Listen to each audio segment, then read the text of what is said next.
നമസ്കാരം ഡോക്ടർ ക്യൂവിലേക്ക് എല്ലാ പ്രേക്ഷകർക്കും സ്വാഗതം. അലർജി സംബന്ധമായ ബുദ്ധിമുട്ടുകൾ ഇന്ന് പലരെയും അലട്ടുന്ന ഒരു പ്രധാന പ്രശ്നമാണ്. കൃത്യമായ രീതിയിലുള്ള ചികിത്സാ രീതികൾ സ്വീകരിച്ചാൽ അലർജി കൊണ്ടുണ്ടാകുന്ന ബുദ്ധിമുട്ടുകളെ നമുക്കൊരു പരിധിവരെ നിയന്ത്രിച്ചു നിർത്താൻ കഴിയും. ഇന്ന് ഡോക്ടർ ക്യൂവിൽ നമ്മൾ സംസാരിക്കുന്നത് അലർജിയും ആയുർവേദത്തിലുള്ള ചികിത്സാ രീതികളെയും കുറിച്ചാണ്. ഈ വിഷയത്തെക്കുറിച്ച് സംസാരിക്കാൻ തിരുവനന്തപുരം കിംസ് ഹോസ്പിറ്റലിലെ ആയുർവേദ ഡോക്ടർ ഗൗരി ഗോവിന്ദൊപ്പമുണ്ട്. ഡോക്ടർ, സ്വാഗതം ഡോക്ടർ ക്യൂവിലേക്ക്. ഡോക്ടർ, എന്താണ് ശരിക്കും ഈ അലർജി എന്ന് പറഞ്ഞാൽ? നമ്മുടെ പ്രതിരോധ സംവിധാനം ചിലതിനെതിരെ പ്രവർത്തിക്കുന്നതാണെന്നൊക്കെയാണ് പറയുന്നത്. ശരിക്കും എന്താണ് ഡോക്ടർ? സാധാരണ അലർജി എന്ന ഒരു വാക്ക് നമ്മൾ ഈ പറഞ്ഞതുപോലെ നമ്മുടെ ഇമ്മ്യൂണിറ്റി ആയിട്ട് ബന്ധമുള്ള ചില അസുഖങ്ങൾ അതിനെ ഡിനോട്ട് ചെയ്യാനാണ് എല്ലാവരും കോമൺ ആയിട്ട് ഉപയോഗിക്കുന്നത് അലർജി എന്നുള്ളൊരു വാക്ക്. എന്നാൽ ശരിക്കും നമ്മൾ അലർജി, എറ്റോപ്പി അഥവാ ഹൈപ്പർ സെൻസിറ്റിവിറ്റി എന്നൊക്കെ പല മെഡിക്കൽ ടേംസ് ഉണ്ട്. അത് ഓരോന്നും അതിൻ്റെ സിവിയറിറ്റി അനുസരിച്ച് വളരെ സിമ്പിളായിട്ടുള്ള അല്ലെങ്കിൽ വേഗം മാനേജ് ചെയ്യാൻ പറ്റുന്ന കണ്ടീഷൻസ് മുതൽ അലർജി എന്ന് പറയുമ്പോൾ കുറച്ചുകൂടെ അതിൻ്റെ സിവിയറിറ്റി അധികമായിട്ടുള്ളൊരു കണ്ടീഷനാണ്. ഇപ്പോൾ ഏറ്റവും കോമൺ ആയിട്ട് നമ്മൾ കണ്ടുവരുന്നത് എറ്റോപ്പി എന്ന് പറയുന്ന എറ്റോപ്പിക് അലർജി എന്നും പറയാറുണ്ട്. അങ്ങനെ ഒരു ഗ്രൂപ്പ് ഓഫ് ഡിസോർഡേഴ്സാണ്. അതിൽ എറ്റോപ്പി എന്ന് പറയുമ്പം അത് കൂടുതലായിട്ടും ജനറ്റിക് ആയിട്ട് നമുക്ക് ട്രാൻസ്മിറ്റഡ് ആവുന്ന ഒരു കണ്ടീഷനാണ്. അതായത് ജനറ്റിക് ആയിട്ടുള്ള ചില വ്യത്യാസങ്ങൾ, നമ്മൾ പാരമ്പര്യമായിട്ട് നമുക്ക് ഉണ്ടാകുന്ന ചില രോഗങ്ങളുണ്ടല്ലോ. രോഗം എന്നതിനെ കൃത്യമായിട്ട് പറയാനൊക്കില്ല. ചില ഭക്ഷണത്തിലോ അല്ലെങ്കിൽ നമുക്കല്ലാത്ത എൻവയൺമെൻറ്റൽ ഫാക്ടേഴ്സ് ഉണ്ടാവുമല്ലോ. അതായത് ചൂട്, തണുപ്പ് അല്ലെങ്കിൽ ഡസ്റ്റ്, പോളൻ എന്നൊക്കെ പറയുന്ന പുറമേ നിന്നുള്ള ചില ഫാക്ടേഴ്സ്, അതിനോട് നമ്മുടെ ശരീരം എങ്ങനെ റിയാക്ട് ചെയ്യുന്നു എന്നുള്ളതനുസരിച്ച് ഉണ്ടാകുന്ന ചില കണ്ടീഷൻസാണ്. അപ്പോൾ എറ്റോപ്പി എന്ന് പറയുന്ന ആ ഒരു ഗ്രൂപ്പ് ഓഫ് കണ്ടീഷൻസിൽ ഉൾപ്പെട്ടതാണ് നമുക്ക് ഏറ്റവും കോമൺ ആയിട്ട് അറിയുന്നത് ആസ്മ. ഒരു അലർജിക് ആസ്മ കുട്ടികളിലും അല്ലെങ്കിൽ മുതിർന്നവരിലും എല്ലാം കണ്ടുവരുന്ന ഒരു കണ്ടീഷനാണല്ലോ. അതുപോലെ തന്നെ ഡെർമറ്റൈറ്റിസ്, എക്സിമ എന്ന് പറയുന്ന സ്കിൻ കണ്ടീഷൻസ്. പിന്നെ റൈനൈറ്റിസ് അഥവാ തുമ്മലും മൂക്കടപ്പ്, ചെവിയും കണ്ണുമൊക്കെ ചൊറിച്ചിൽ, അങ്ങനെ രാവിലെ എണീക്കുമ്പോൾ ഉണ്ടാകുന്ന തുമ്മൽ വളരെ കോമൺ ആവാനല്ലോ വളരെ. ആ കണ്ടീഷൻസ് എല്ലാം ഈ എറ്റോപ്പിക് അലർജിയിൽ വരുന്നതാണ്. അപ്പോൾ ഇതിൻ്റെ ഒരു കോമൺ കോസ് എന്ന് പറയുന്നത് ചിലപ്പോൾ ഒന്ന് തന്നെ ആയിരിക്കും. നമ്മൾ ഈ പറയുന്ന പോലെ ഒരു ജനറ്റിക് പ്രീഡിസ്പോസിഷൻ കാണും. മിക്കവാറുമുള്ള നമുക്കിങ്ങനെ പ്രസൻറ്റ് ചെയ്യുന്ന രോഗികളിൽ അവർക്ക് ജനറ്റിക്കായിട്ട് ഇത് ഉണ്ടാകാനുള്ള ചാൻസസ് അധികമായിരിക്കും. പിന്നെ അങ്ങനെ ഉണ്ടെങ്കിൽ പോലും എങ്ങനെയാണ് നമ്മുടെ എക്സ്പോഷർ എന്നനുസരിച്ചിരിക്കും. ഇപ്പോൾ ഒരു പക്ഷേ ബൈ ചാൻസ് അവർക്ക് ഹിതമായിട്ടുള്ള ആഹാരങ്ങൾ മാത്രം അല്ലെങ്കിൽ അങ്ങനെയുള്ള എൻവയൺമെൻറ്റിലാണ് ജീവിക്കുന്നതെങ്കിൽ അവർക്ക് രോഗലക്ഷണങ്ങൾ വരണമെന്നില്ല. അതേസമയം ഈ ആഹാര രീതികൾ, നമ്മൾ ഫോളോ ചെയ്യുന്ന ഡയറ്റ് അല്ലെങ്കിൽ ജീവിക്കുന്ന ആ എൻവയൺമെൻറ്റ് അധികം ഡസ്റ്റുള്ള അല്ലെങ്കിൽ അധികം പൊള്യൂട്ടഡ് ആയിട്ടുള്ള എൻവയൺമെൻറ്റ് ജീവിക്കുമ്പോൾ അതിനുള്ള കാരണങ്ങൾ കൂടുതലായിട്ടുണ്ടാകുന്നു. അപ്പോൾ എറ്റോപ്പി അല്ലെങ്കിൽ ആ എറ്റോപ്പിക് അലർജി അത് പുറമേ മാനിഫെസ്റ്റ് ചെയ്യുന്നു. ഡോക്ടർ, ജനറ്റിക്കൽ റീസൺ അല്ലാതെയും മറ്റു പല കാരണങ്ങൾ കൊണ്ടും ഈ അലർജി പ്രശ്നങ്ങൾ കണ്ടുവരും? അത് അലർജി എന്ന് നമുക്ക് പറയാൻ പറ്റില്ല. ജനറ്റിക് റീസൺസ് കൊണ്ടുണ്ടാകുന്നതാണ് ഈ എറ്റോപ്പിക് അലർജി എന്ന വിഭാഗത്തിൽ വരുന്ന രോഗങ്ങൾ. അല്ലാതെ വരുന്നത് ഹൈപ്പർ സെൻസിറ്റിവിറ്റി എന്ന് പറയുമ്പോൾ അത് വളരെ ചെറിയ കാരണങ്ങൾ കൊണ്ട് നിസ്സാരമായിട്ട് നമുക്ക് ദിവസവും നമ്മളിപ്പോൾ കഴിക്കുന്ന ആഹാരങ്ങളിൽ തന്നെ ഇപ്പോൾ നമുക്കറിയാം ചില ഭക്ഷണങ്ങൾ നമുക്ക് കഴിക്കുമ്പോൾ, പ്രത്യേകിച്ച് പീനട്ട്, നിലക്കടല, അത് പലർക്കും കഴിക്കുമ്പോൾ ദഹനത്തിനൊരു കുറച്ച് സമയം എടുക്കുന്ന പോലെ, അല്ലെങ്കിൽ വയറുവേദന, ചിലർക്കത് ഛർദ്ദിക്കാൻ തോന്നുകയും അങ്ങനെ ഉണ്ടാകുന്ന ലക്ഷണങ്ങൾ ഉണ്ടാവാറുണ്ട്. അപ്പോൾ അതെന്നാൽ ഗുരുതരമായിട്ടുള്ള ഒരു പ്രശ്നത്തിലോട്ടൊന്നും കൊണ്ടെത്തിക്കുന്നില്ല. കുറച്ച് സമയം, ചിലപ്പം അത് സാധാരണ ദഹിക്കാൻ എടുക്കുന്ന സമയത്തിനേക്കാളും കുറച്ചുകൂടെ അധിക സമയം കൊണ്ട് ദഹിക്കുകയും പിന്നെ അത് നോർമലായിരിക്കുകയും ചെയ്യും. അതിൻ്റെ ഒരു കാരണം എന്ന് പറഞ്ഞാൽ ഈ ചില ഭക്ഷണങ്ങൾ, അത് മെയിൻലി പ്രോട്ടീൻസാണ്, അത് ദഹിക്കാനുള്ള എൻസൈംസ് ചിലരിൽ കുറവായിട്ടായിരിക്കും ഉണ്ടാകുന്നത്. അല്ലെങ്കിൽ ആ എൻസൈംസ് ഉണ്ടാകുകയാണെങ്കിലും അതിൻ്റെ ഫങ്ഷൻ ചിലപ്പോൾ മുഴുവനായും നടക്കുന്നില്ല. അതുകൊണ്ട് അതിന് ഹൈപ്പർ സെൻസിറ്റിവിറ്റി എന്ന് നമുക്ക് പറയാം. നമുക്കൊരു കോൾ ഉണ്ട് ഡോക്ടർ. ഹലോ ഹലോ, ഡോക്ടറോട് ചോദിച്ചോളൂ. അതെ, ഈ ഒരു തുള്ളി മഴത്തുള്ളിയോ എന്തെങ്കിലും വെള്ളം തലയിൽ വീണ ഉടനെ തുമ്മല്, ജലദോഷം, കണ്ണ് കയറി ചോക്കുന്നുണ്ട്. പിന്നെ അതിങ്ങനെ ശ്വാസം മുട്ടൽ പോലെ ഇങ്ങനെ വരുന്നുണ്ട് ഡോക്ടർ. ഇത് ഒരു അലർജി ലക്ഷണം തന്നെയാണ്. മഴത്തുള്ളി വീഴുക, ഒരു തുള്ളി മഴത്തുള്ളി വീഴുക എന്ന് പറഞ്ഞാൽ അത് അതിൻ്റെ അന്തരീക്ഷത്തിലുണ്ടാകുന്ന തണുപ്പിൻ്റെ ആ ഒരു വ്യത്യാസം കൊണ്ടാണ് ഈ അലർജി ട്രിഗർ ആവുന്നത്. അപ്പോൾ ഈ പറഞ്ഞതുപോലെ തുമ്മൽ അല്ലെങ്കിൽ ജലദോഷം, മൂക്കൊലിപ്പ് അല്ലെങ്കിൽ ചിലപ്പോൾ മൂക്കടപ്പായിരിക്കും ഉണ്ടാകുക. ചിലർക്ക് തൊണ്ടവേദനയായിട്ട് കുറച്ച് സമയമുണ്ടാകും. പനിയുടെ ലക്ഷണത്തിലേക്ക് പോയില്ലെങ്കിലും അത് ഈ പറഞ്ഞ പോലെ നമ്മൾ അതിൻ്റെ ശരിയായിട്ടുള്ള പ്രതിവിധി അല്ലെങ്കിൽ മരുന്നുകളൊന്നും കഴിച്ചില്ല, അല്ലെങ്കിൽ അതിൻ്റേതായിട്ടുള്ള ഭക്ഷണരീതി മാറ്റിയിട്ടില്ല എങ്കിൽ അത് കുറച്ചു കാലം തുടർന്ന് നിൽക്കുന്നത് പോലെ വരും. ഇത് അലർജി തന്നെയാണ്. അതിന് എന്തായാലും അത് സ്വയം ചികിത്സിക്കാൻ കുറച്ച് ബുദ്ധിമുട്ടായിരിക്കും. എന്നാലും പ്രിവെൻഷൻ എന്ന രീതിയിൽ ചില കാര്യങ്ങൾ നമുക്ക് ചെയ്യാൻ പറ്റും. ഈ പറഞ്ഞതുപോലെ അലർജി പൊതുവായിട്ടുണ്ടാകാൻ അല്ലെങ്കിൽ ട്രിഗർ ആവാനുള്ള കാരണങ്ങളെന്ന് പറയുന്നത് മെയിൻലി പശുവിൻ പാല്, അതുപോലെ തന്നെ മുട്ട, ഈ കോഴിമുട്ട, പിന്നെ ഈ പീനട്ട് എന്ന് പറയുന്നത്, അതായത് നിലക്കടല അല്ലെങ്കിൽ കപ്പലണ്ടി എന്ന് നമ്മൾ പറയുന്നത്, കാഷ്യൂനട്ട്, ഇങ്ങനെയുള്ള ഭക്ഷണങ്ങൾ അധികമായിട്ട് കഴിക്കുക. ചിലർക്ക് അത് അല്പം കഴിച്ചാൽ തന്നെയും ഇങ്ങനെയുള്ള ലക്ഷണങ്ങൾ കൂടുതലായിട്ടുണ്ടാവും. ചിലപ്പോൾ അത് പെട്ടെന്നായിരിക്കും. അതല്ല എങ്കിലും നമ്മളിത് ദിവസവും നമ്മളത് കഴിച്ച് ശീലിക്കുന്നതനുസരിച്ച് കുറച്ച് കാലം കഴിയുമ്പോൾ ഇതുപോലെ നമ്മൾ തണുപ്പിന് ഒരു എക്സ്പോഷർ വരിക, അല്ലെങ്കിൽ വേറെ എന്തെങ്കിലും ഈ പൊടി ശ്വസിക്കുക എന്നുള്ള ഈ കാരണങ്ങൾ കൊണ്ട് ഇതുപോലെ തുമ്മലും ജലദോഷം അല്ലെങ്കിൽ മൂക്കടപ്പ് അങ്ങനെയുള്ള ലക്ഷണങ്ങൾ ഉണ്ടാവുന്നുണ്ട്. അപ്പോൾ അതിൻ്റെ ചികിത്സ എന്ന് പറയുന്നത് ആയുർവേദ ചികിത്സ അതിൻ്റെ ശരിയായ രീതിയിൽ നമുക്ക് മരുന്ന് കഴിച്ചും അല്ലെങ്കിൽ ചില ക്ലെൻസിങ് പ്രൊസീജിയറുണ്ട്, ശോധന ചികിത്സകൾ, അത് ചെയ്ത് മാനേജ് ചെയ്ത് കൊണ്ടുപോകാവുന്നതാണ്. എന്നാലും ഈ ഭക്ഷണ രീതി ക്രമീകരിക്കുക അല്ലെങ്കിൽ ഒരു പ്രോപ്പർ ഡയറ്റ് നമ്മൾ ശീലിക്കുക എന്നുള്ളത് വളരെ ഇമ്പോർട്ടൻ്റ് ആണ് അതിൽ. ശരി, നമുക്കൊരു കോൾ കൂടി. Doctor, hello. ഹലോ, ഡോക്ടറോട് ചോദിച്ചോളൂ. ഹലോ, പറഞ്ഞോളൂ. ഡോക്ടർ, എൻ്റെ പേര് ശ്രീദേവി, ഞാൻ തിരുവനന്തപുരത്ത് നിന്നാണ് വിളിക്കുന്നത്. പറഞ്ഞോളൂ. എനിക്ക് ഇപ്പം എന്റെ മോന് ഒരു ചൊറിച്ചിൽ അലർജി ആയിട്ടാണ് വന്നത്. മോന് 1 മാസത്തിൽ കൂടുതലായി. മോന് ചൊറിച്ചിൽ അങ്ങ് മാറിയിട്ട് പിന്നെ എനിക്കായി. എന്നിട്ട് പിന്നീട് എനിക്കിപ്പോ ചൊറിച്ചിൽ അങ്ങ് മാറില്ല. ഇംഗ്ലീഷ് മരുന്നാണ് കഴിച്ചുകൊണ്ടിരുന്നത്. ഇപ്പൊ അതും കഴിച്ചിട്ടും അലർജിയുടെ ഗുളിക കഴിച്ചിട്ടൊന്നും അത് മാറില്ല. നല്ലവണ്ണം ചൊറിഞ്ഞിട്ട് ദേഹം മൊത്തം പൊട്ടുകയാണ്. ഈ ചൊറിച്ചിലെന്ന് പറയുന്നത് ശരീരം മുഴുവൻ സ്കിന്നിൽ ഉണ്ടാകുന്ന ചൊറിച്ചിലല്ലേ? മുഴുവൻ കാല് ഉള്ളം കാലോട്ട് മുഖം വരെ ചൊറിയാണ്. ദേഹം മൊത്തം ചൊറിച്ചിലാണ്. ഇത് മിക്കവാറും ഒരു ഭക്ഷണത്തിൽ നിന്ന് തന്നെ കിട്ടുന്ന ഒരു അലർജി ആയിട്ട് വേണം കരുതാൻ. ഇപ്പോൾ വേറെ ലക്ഷണങ്ങളൊന്നുമില്ല, പനി അതുപോലെയുള്ള ലക്ഷണങ്ങളൊന്നും ഇല്ലയെന്ന് ഉറപ്പ് വരുത്തുക. ആദ്യം തന്നെ ഒരു അടുത്തുള്ളൊരു ഡോക്ടറെ കണ്ടിട്ട് അവർ ഇതിന് വളരെ ബേസിക് ആയിട്ടുള്ള ചില രക്തപരിശോധനകളൊക്കെ ചെയ്യാനുണ്ട്. അത് പരിശോധിച്ച് ഏത് ഇപ്പോൾ ആഹാരത്തിൻ്റെ അലർജി ആണോ അതല്ല വേറെ എന്തെങ്കിലും ആണോ എന്ന് ആദ്യം കണ്ടുപിടിക്കണം. അത് കഴിഞ്ഞ് അതിൻ്റെതായിട്ടുള്ള ട്രീറ്റ്മെൻറ്റ് ചെയ്താൽ മതി. ഇതിപ്പം ഇംഗ്ലീഷ് മരുന്ന് ഇപ്പൊ 2 ആഴ്ച 3 ആഴ്ച കൂടുതലായി കഴിക്കുകയാണ്. അതിന് മാറ്റം വരുന്നില്ല. ഒന്നുകൂടെ വിശദമായിട്ടുള്ള പരിശോധനകൾ ചെയ്യേണ്ടതാണ്. അല്ലെങ്കിൽ ഈ ഞാൻ പറയുന്നത് മാതിരി രക്തപരിശോധനകൾ സ്പെസിഫിക് ആയിട്ടുള്ളത് ചെയ്ത് കഴിഞ്ഞ് ആയുർവേദ അല്ലെങ്കിൽ അലോപ്പതി ഏതാണ് ഇതിന് സൂട്ടബിൾ ആയിട്ടുള്ള ചികിത്സ എന്ന് പറഞ്ഞാൽ അത് ഒരു കോഴ്സ് മുഴുവനായിട്ട് ചെയ്യുക. ആദ്യം രോഗകാരണം എന്താണെന്ന് കണ്ടുപിടിക്കുകയാണ് പ്രധാനം. ശരി, ഒരു കോൾ കൂടി. Doctor, hello. ഹലോ, ഡോക്ടറോട് ചോദിച്ചോളൂ. ഡോക്ടർ, പറഞ്ഞോളൂ. എനിക്ക് പൊടിവാടി കഴിഞ്ഞാൽ അപ്പോഴും ഒരേ തുമ്മലായിരിക്കും. പിന്നെ ശരീരം ഒട്ടാകെ ചൊറിഞ്ഞു കൊടുക്കുന്ന പോലെ. തൊണ്ടയും ചെവിയും ഒക്കെ ചൊറിയുന്നുണ്ടോ? പൊടി തൊണ്ടയും ചെവിയല്ല, കൈയും കാലും മേലല്ലോ.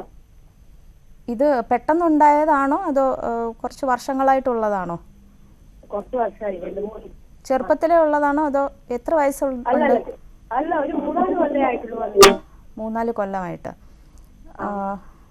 ശരി, അപ്പോൾ ഇത് ശരിക്കും പൊടിയുടെ അലർജി എന്ന് പറയുന്നത് നമ്മൾ ആദ്യം ഈ എക്സ്റ്റേണൽ എൻവയൺമെൻറ്റ് അത് ഇങ്ങനെയുള്ള കാരണങ്ങൾ ഒഴിവാക്കുകയാണ് ആദ്യം വേണ്ടത്. കാരണം അലർജി എന്ന് പറയുമ്പോൾ എപ്പോഴും നമ്മൾ കഴിക്കുന്ന ഭക്ഷണത്തിൽ നിന്നോ അല്ലെങ്കിൽ പുറമേ ഉള്ള മറ്റു കാരണങ്ങളോ കൊണ്ടാണ് ഉണ്ടാകുന്നത്. ആദ്യം കാരണം ഒഴിവാക്കുക എന്നുള്ളത് തന്നെയാണ് അലർജിയുടെ പ്രധാന ട്രീറ്റ്മെൻറ്റ്. അപ്പോൾ അത് ആദ്യം ചെയ്യുക. പിന്നെ അത് കഴിഞ്ഞ് നമ്മുടെ സിസ്റ്റം കുറച്ചുകൂടെ ഈ അലർജൻ എക്സ്പോഷറിൽ ഇത്ര സ്ട്രോങ് ആയിട്ട് റിയാക്ട് ചെയ്യാതിരിക്കാനുള്ള ചികിത്സയുണ്ട്. അത് ആയുർവേദത്തിൽ വളരെ സിസ്റ്റമാറ്റിക് ആയിട്ട് ഫലപ്രദമായിട്ടുള്ള ചികിത്സയുണ്ട്. ഒരു ആയുർവേദ ഡോക്ടറെ കണ്ടത് കാരണം കണ്ടുപിടിച്ച് ചികിത്സിക്കുകയാണ് വേണ്ടത്. ശരി ഡോക്ടർ, ഇപ്പോൾ ആയുർവേദത്തിലായാലും നമുക്ക് ഈ അലർജി കൊണ്ടുണ്ടാകുന്ന ബുദ്ധിമുട്ടുകളെ നമുക്കൊന്ന് കൺട്രോൾ ചെയ്ത് വെക്കാം എന്നുള്ളതേ ഉള്ളൂ? അങ്ങനെ പറയാൻ പറ്റില്ല. കാരണം ഈ ഞാൻ പറഞ്ഞതുപോലെ കാരണം ആദ്യം ഒഴിവാക്കുക എന്നുള്ളത് ഏറ്റവും പ്രധാനം. അത് എന്നേക്കുമായി ഒഴിവാക്കുക എന്നാണ്. ചില കേസസിൽ അങ്ങനെ വേണ്ടി വരും. കാരണം അത്രയും വളരെ സ്ട്രോങ് ആയിട്ടുള്ള ഒരു ക്ലിനിക്കൽ പിക്ചറാണ് നമുക്ക് കിട്ടുന്നതെങ്കിൽ അത് ഒഴിവാക്കിയേ പറ്റുള്ളൂ. പിന്നെ ഭക്ഷണ പദാർത്ഥങ്ങളാവുമ്പോഴും പിന്നെ നമ്മൾ ചെറിയ കുട്ടികളാവുമ്പോഴും നമുക്ക് ഭക്ഷണം ഒരുപാട് റെസ്ട്രിക്റ്റ് ചെയ്യാൻ പറ്റാത്ത ചില കേസസ് ഉണ്ട്. അത് നമ്മൾ അതുപോലെ വേണ്ട രീതിയിൽ കൈകാര്യം ചെയ്ത് കുട്ടികളാവുമ്പോൾ അവർക്കൊരു സർട്ടൻ ഏജ് കഴിയുമ്പോൾ ഈ അലർജി തന്നെ അത് സ്വാഭാവികമായിട്ടും കുറഞ്ഞു വരുന്നതായിട്ടാണ് കാണുന്നത്. ഒരു 7-8 വയസ്സ് ആ പ്രായം ഒക്കെ ആകുമ്പോൾ. പിന്നെ വേറെ ഒന്ന്, ഇപ്പം നമ്മൾ ആയുർവേദത്തിൽ അലർജി എന്ന് പറഞ്ഞൊരു അതിന് ഈക്വൽ ആയിട്ടുള്ള ഒരു കണ്ടീഷൻ നമുക്ക് പറയാനില്ല. പക്ഷെ എന്നാൽ ആയുർവേദത്തിൽ പറയുന്ന ഒട്ടുമിക്കവാറും രോഗങ്ങളുടെ കാരണങ്ങൾ നമ്മൾ എടുത്തു നോക്കുമ്പോൾ ഈ അലർജി എന്ന് നമ്മൾ പറയുന്ന ആ കണ്ടീഷനിൽ വരുന്ന സിംറ്റംസ് മിക്കവാറും വരുന്ന രോഗങ്ങളുണ്ടല്ലോ. ഇപ്പോൾ നമ്മൾ ശ്വാസരോഗമെന്ന് ആയുർവേദത്തിൽ പറയുന്നത് ആ ശ്വാസം മുട്ടെന്നുള്ള ആ ഒരു ലക്ഷണം നമ്മൾ എടുത്ത് നോക്കുകയാണെങ്കിൽ അത് ആസ്മയിലുണ്ട്. അതിൻ്റെ കാരണങ്ങൾ പറയുന്ന ആ ഭാഗത്തിൽ ശരിക്കും നമ്മൾ നോക്കുമ്പോൾ ആഹാര കാരണങ്ങൾ, അത് ഈ പാല്, തൈര്, അതുപോലെ മത്സ്യമാംസങ്ങൾ, ഇതെല്ലാം അവിടെ പറഞ്ഞിട്ടുണ്ട്. അത് നമ്മൾ ഈ ലക്ഷണങ്ങൾ നമ്മൾ ഈ രോഗികൾ വരുമ്പോൾ അവരുടെ ഹിസ്റ്ററിയിൽ നിന്ന് നമുക്കത് മനസ്സിലാകുന്നുമുണ്ട്. അപ്പോൾ അത് ഒഴിവാക്കാൻ തന്നെയാണ് ഒഴിവാക്കൽ തന്നെയാണ് ചികിത്സയുടെ ഒരു 50%.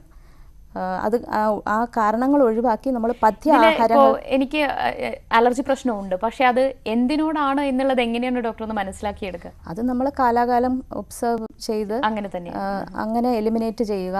അത് തന്നെ ഒരു ഇങ്ങനെ ഡയഗ്നോസ്റ്റിക് ഒരു മെത്തേഡാണത് ശരിക്കും. അലർജിക്ക് അങ്ങനെ എല്ലാവർക്കും പലർക്കും എല്ലാം ഇൻഡിവിജ്വൽ ആയിരിക്കും. ആർക്കും കോമൺ ആയിട്ടുണ്ടാകുന്ന ഒരു കാരണങ്ങൾ നമുക്ക് കണ്ടുപിടിക്കാൻ ബുദ്ധിമുട്ടാണ്. എന്നാലും ചില ക്രൈറ്റീരിയയിൽ ഏറ്റവും കോമൺ ആയിട്ട് വരുന്ന ആഹാരങ്ങളാണ് ഞാൻ പറഞ്ഞത്. ഉദാഹരണത്തിന് ഇപ്പോൾ പാല്, പശുവിൻ പാലാണ് പ്രധാനമായിട്ടും. അതുപോലെ തന്നെ പീനട്ട്, പിന്നെ സീ ഫുഡ്, മീൻ, അതുപോലെ കുഞ്ചു പോലെയുള്ളവ, ഈ ക്രസ്റ്റേഷ്യൻ ഫിഷുകൾ, ഷെൽ ഫിഷ് എന്ന് പറയും. പിന്നെ ഈ നട്ട്സിൽ വാൾനട്ട്, അതുപോലെ കാഷ്യൂനട്ട്, ഈ മരത്തിലുണ്ടാകുന്ന നട്ട്സ് സെപ്പറേറ്റ് ആയിട്ടാണ് അവർ പറഞ്ഞിരിക്കുന്നത്. അതുകൂടാതെ ഈ പറയുന്ന പോലെ ചില ഫ്രൂട്ട്സ്, കിവി ഫ്രൂട്ട്, പിന്നെ മിക്കവാറും നമ്മൾ ഒരു നിത്യഭക്ഷണമായിട്ട് ഉപയോഗിക്കുന്ന വാഴപ്പഴം പോലും ചിലർക്ക് അലർജി ഉണ്ട്. ചിലർക്കെന്നല്ല, മിക്കവാറുമുള്ള ആൾക്കാർക്കെല്ലാം അത് ഒഴിവാക്കുമ്പോൾ അലർജി ലക്ഷണങ്ങൾ കുറവായെന്ന് ആണ് കാണുന്നത്. നമുക്കൊരു കോൾ ഉണ്ട് ഡോക്ടർ. ഹലോ. ഹലോ, ഡോക്ടറോട് ചോദിച്ചോളൂ. ഡോക്ടർ. ഹലോ, പറഞ്ഞോളൂ.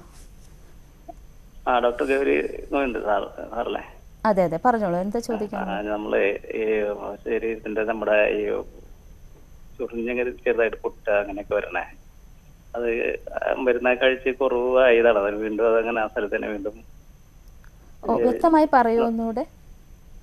ഈ ചൊറിച്ചില് വരണുണ്ട് നമ്മുടെ കാൽമൊക്കെ ആയിട്ട് ഇങ്ങനെ ചെറുതായിട്ട് റൗണ്ടിലായിട്ട് വരണേ. അത് റൗണ്ടിലായിട്ട് വന്നിട്ട് അങ്ങനെ അതിനൊരു ഓയിൽമെന്റ് പുരട്ടി മാറിയതാണ്. വീണ്ടും ആ സമയമൊക്കെ ആകുമ്പോ ചില സമയത്ത് നല്ല വേനല് അല്ലെങ്കിൽ മഴ സമയത്തൊക്കെ വീണ്ടും അത് വരും. ഇത് ചൊറിച്ചിൽ വന്ന് ഒരു തടിപ്പ് പോലെ വന്ന് കുറച്ച് സമയം കഴിഞ്ഞ് അത് തന്നെ കുറയുകയും വീണ്ടും എന്തെങ്കിലും കാരണം വരുമ്പം ഉണ്ടാവുകയും ചെയ്യുന്ന അതുപോലെയാണോ? അതുപോലെയാണ് വരുന്നത്.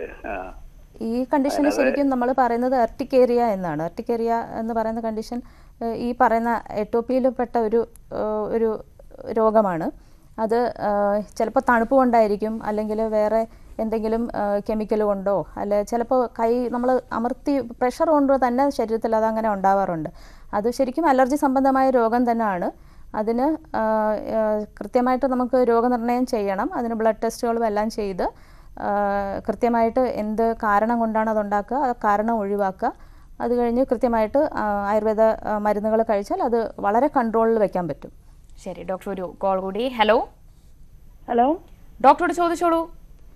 ഹലോ ഡോക്ടറെ, എന്റെ അനിയനെ തടുപ്പ് മാതിരി മേലെ മുഴുവൻ. ദേഹം മരുന്ന് ഡോക്ടറിനെ കാണിച്ചു, പാലക്കാട്. ആ പറയൂ. ഡോക്ടറിനെ കാണിച്ചു, അത് മരുന്ന് കഴിക്കുമ്പോൾ ശരിയാവുന്നുണ്ട്, പിന്നെ അത് വീണ്ടും വീണ്ടും വരികയാണ്. ശരീരത്തിൽ എവിടെയായിട്ടാണ് ഈ തടുപ്പ് അല്ലെങ്കിൽ ഈ പാടുകൾ വരുന്നത്? ശരീരത്തെല്ലാം അവിടെ ഉണ്ട്. മാറി മാറി ഇങ്ങനെ വരികയാണ്. അത് ഒരു സ്ഥലത്ത് വന്നു കഴിഞ്ഞാൽ അത് അവിടെ അങ്ങനെ ഈ എന്താണ് കൊതുക് കഴിഞ്ഞില്ലേ, കൊതുക് അത് വട്ടത്തിൽ ഇങ്ങനെ തടിപ്പ് പോലെ വരുന്നുണ്ട്. ആ വട്ടത്തില് തടുപ്പ്. നിറവ്യത്യാസം ഉണ്ടോ?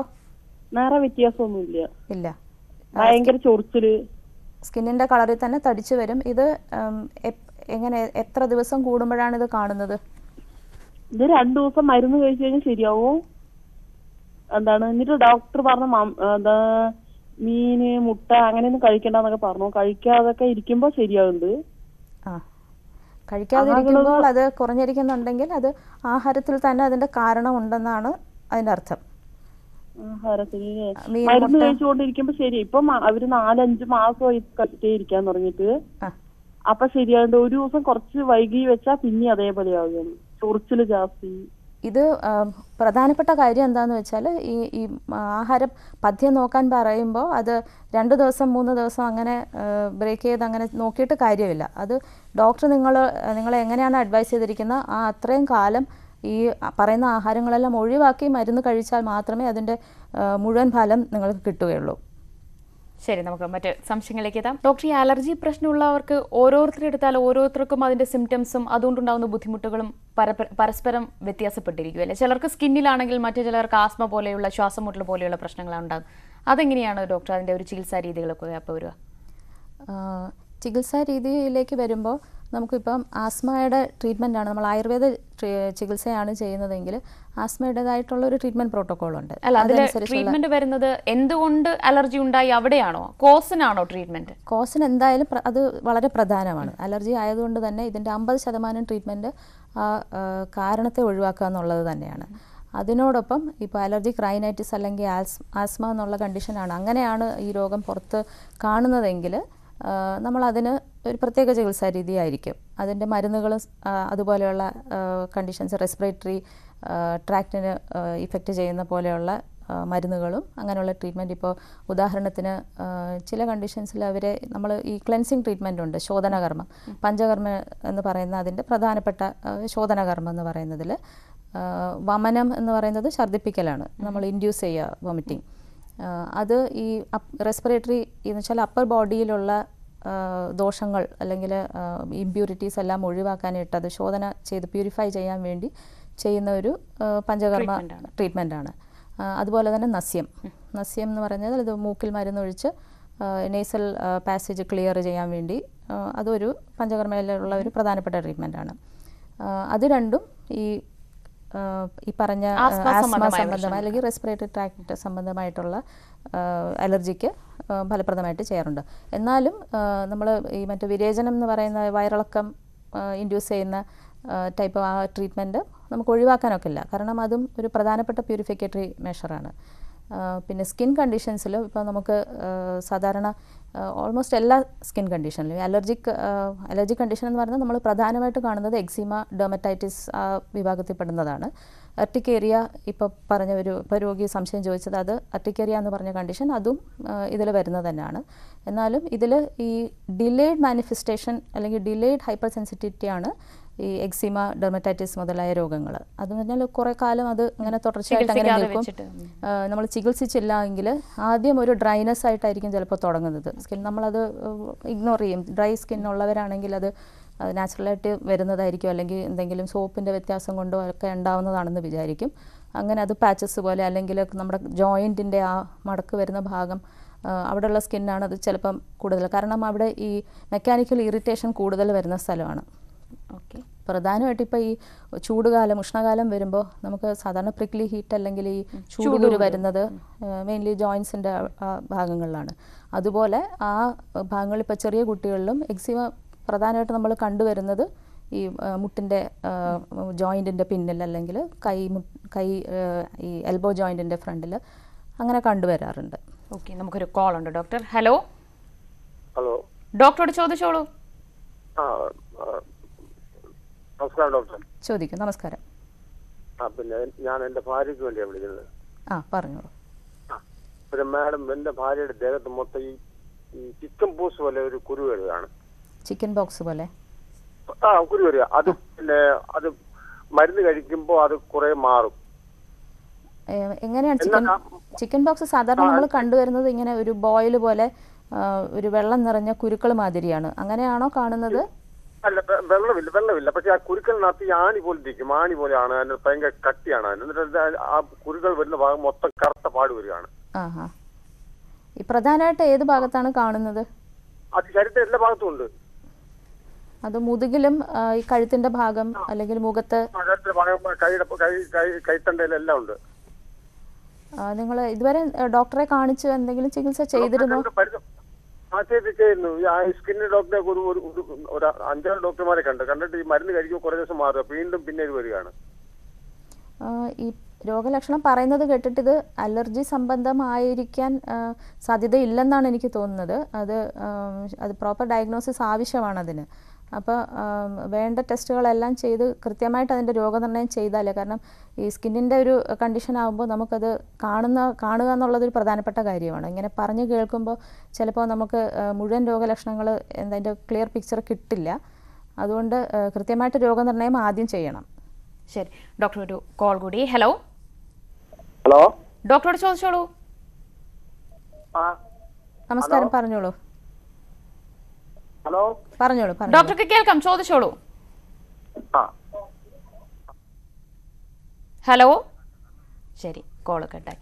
ഡോക്ടർ, നമ്മൾ അലർജിയുടെ ട്രീറ്റ്മെന്റിനെ കുറിച്ചായിരുന്നു. നമ്മൾ ആസ്മയ്ക്കുള്ള ട്രീറ്റ്മെന്റിനെ കുറിച്ച് പറഞ്ഞു. നമ്മുടെ സ്കിന്നിലാണ് ഇത്തരത്തിലുള്ള ചൊറിച്ചിൽ, തടിപ്പൊക്കെ വരുന്നതാണെങ്കിൽ അവിടെ എന്താണ് ട്രീറ്റ്മെന്റ് വരുന്നത്? അവിടെ നമുക്ക് ബാഹ്യമായിട്ടുള്ള ട്രീറ്റ്മെന്റും ആവശ്യമാണ്. ഉള്ളിൽ മരുന്ന് കഴിക്കുക, അവിടെ ഈ പറഞ്ഞ പോലെ ക്ലൻസിങ്, പ്യൂരിഫിക്കേഷൻ, അതെല്ലാം വളരെ പ്രധാനമാണ്. നമ്മൾ ഈ പഥ്യ ആഹാരം കൊടുത്തുകൊണ്ട് തന്നെ, അതായത് ഏറ്റവും എക്സ്പോഷർ കുറച്ചിരിക്കുന്ന രീതിയിൽ നമ്മൾ ആഹാരത്തിലും ബാക്കിയുള്ള എക്സ്റ്റേണൽ ഫാക്ടേഴ്സും അതിൽ നിന്ന് രോഗിയെ ഒഴിവാക്കി നിർത്തി ഈ പറഞ്ഞ പോലെ മരുന്നുകൾ കൊടുത്ത് പഞ്ചകർമ്മയുടെ ഭാഗമായിട്ട് പഞ്ചകർമ്മയ്ക്ക് ആദ്യം പ്രിപ്പയർ ചെയ്യണം രോഗിയെ. അതായത് ശോധനകർമ്മത്തിന് നമ്മൾ കുറച്ച് മരുന്നുകൾ കൊടുത്ത് അവരുടെ സിസ്റ്റം ഈ പ്യൂരിഫിക്കേഷന് ബലപ്പെടുത്തി അതിനുശേഷം കൃത്യമായിട്ട് ശോധനകർമ്മം ചെയ്ത്, പിന്നെ അവിടെ കൊണ്ടും തീരുന്നില്ല, ഈ ശുദ്ധി ചെയ്തതിന് ശേഷം നമ്മൾ കണ്ടിന്യൂസ് ആയിട്ട് മറ്റ് മരുന്നുകൾ കൊടുത്ത് ഈ സിസ്റ്റത്തെ കുറച്ചുകൂടെ ബലപ്പെടുത്തുകയും ഈ ഹൈപ്പർ സെൻസിറ്റിവിറ്റി കൺട്രോളിൽ വെക്കാൻ, എന്ന് വെച്ചാൽ അത് ഈ പറഞ്ഞ പോലെ വീണ്ടും എക്സ്പോഷർ വരുമ്പോൾ വീണ്ടും വരും. അപ്പോൾ ഈ ഒരു ആസ്പെക്റ്റ് പറയുമ്പോൾ വളരെ പ്രധാനമാണ് നമ്മുടെ ഋതുചര്യ എന്നൊരു കൺസെപ്റ്റ് ഉണ്ട് ആയുർവേദത്തിൽ. ദിനചര്യ, ഋതുചര്യ എന്ന് എന്ന് വെച്ചാൽ അത് പ്രിവെൻറ്റീവ് ഒരു അപ്രോച്ചാണ്. അതായത് നമ്മൾ ഡെയിലി ചെയ്യേണ്ട ഹെൽത്തി ആയിട്ടുള്ള കാര്യങ്ങൾ, ഒരു ഹെൽത്തി ലൈഫ് സ്റ്റൈലിന് നമ്മൾ എല്ലാ ദിവസവും ചെയ്യേണ്ട ഒരു റുട്ടീൻ.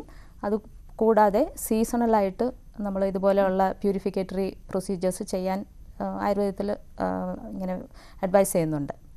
ശരി ഡോക്ടർ, ഇതിൽ കൃത്യമായ രീതിയിൽ അല്ലെങ്കിൽ എത്ര നാൾ വരെ ഈ ഒരു ട്രീറ്റ്മെൻറ്റ് എടുക്കേണ്ടി വരും ഡോക്ടർ? ഇപ്പോൾ ആസ്മ പ്രശ്നമാണ്, അല്ലെങ്കിൽ ചില ഭക്ഷണങ്ങൾ കഴിച്ചാൽ ഈ രീതിയിൽ ശരീരത്തിൽ ചൊറിഞ്ഞ് തടിച്ചു വരുന്നു.